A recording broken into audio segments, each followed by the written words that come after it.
Today, we are diving deep into a single, really charged news report coming out of a flashpoint in Minneapolis. We're going to explore that chaotic line between protest and public safety, a fatal confrontation, and the massive political divide that it's all exposed. So let's just get right into it. I mean, listen to that. This warning from a U.S. Border Patrol agent speaking directly to a protester, it just perfectly captures the raw tension on the ground. This is a direct, face-to-face clash, and it lays bare the high-stakes conflict that we're about to unpack. So what's the backstory here? Well, the source material we're looking at describes a city just simmering with tension. You've got these ongoing protests against immigration and customs enforcement, ICE, and this has drawn a massive federal response, really setting the stage for a major confrontation. And the scale of this is huge. The Department of Homeland Security is surging up to 1,000 additional agents into the Minneapolis area. And get this, that's on top of the 2,000 who are reportedly already there. So this isn't just a response, it's a pretty significant federal mobilization. But the city's leadership, they are pushing back hard. You have Mayor Jacob Frey framing this whole federal presence as a provocation, like bait. He sees it as a clear overreach and is vowing that the city is not going to back down. And all of this citywide tension, well, it tragically boils over into a single deadly incident. The report really centers on the shooting of a woman named Renee Good during one of these protests.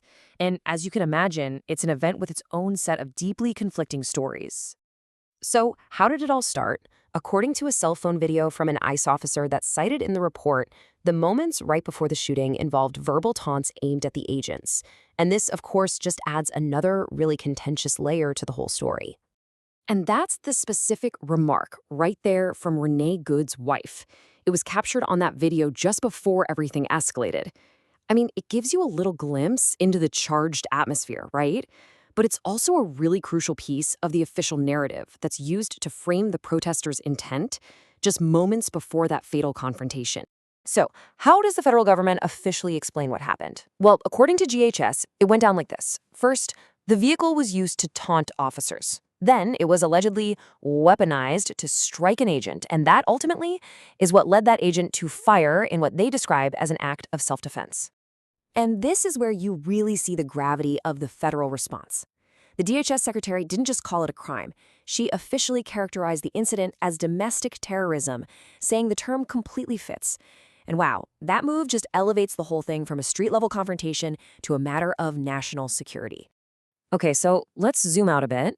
The report we're digging into doesn't frame this fatal shooting as some random, isolated thing.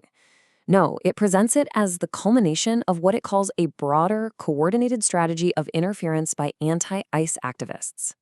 The source actually details a ride-along with Border Patrol, where they observed these very specific tactics.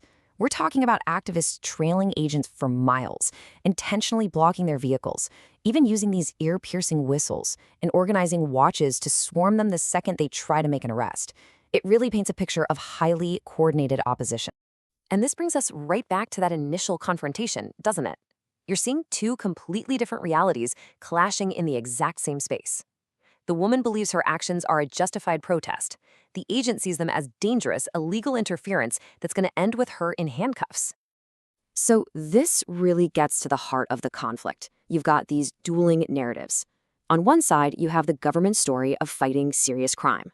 And on the other side, you have the protester story of protecting civil rights from what they see as government overreach. To justify their operations, to back up their side of the story, ICE released this list of recent arrests in the area. And as you can see, it highlights people who were convicted of or wanted for some really serious crimes. The argument from the federal government is crystal clear. Protesters are getting in the way of arresting dangerous criminals. But then you get this sharply different take from Congresswoman Ilhan Omar. She's arguing this isn't about specific criminals at all.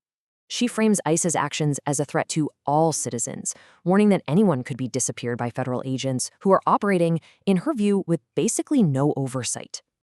And this fight isn't just happening on the streets of Minneapolis anymore. Oh no, it has absolutely exploded into a huge political battle, pitting members of Congress directly against the Department of Homeland Security. So, in response to what it's calling circus-like publicity stunts, DHS has a new rule. Members of Congress now have to give 7 days' notice before they can visit an ICE facility. And of course, critics are saying this move is all about limiting transparency and basically hamstringing any real congressional oversight. And this really highlights this deep philosophical divide that's happening in Washington. On one side, you've got Representative Omar, who's arguing for immediate, unannounced access because she believes it's essential to stop abuses and protect democracy itself. But on the other side, you have Senator Sinema, who is advocating for a more cooperative, scheduled approach with federal agencies. So, after all of that, we're left with this fundamental, unanswered question. Where is that line between protest and obstruction? And in a country this divided, who actually has the authority to draw it? That's the question at the very heart of this conflict, and it's one that remains dangerously unresolved.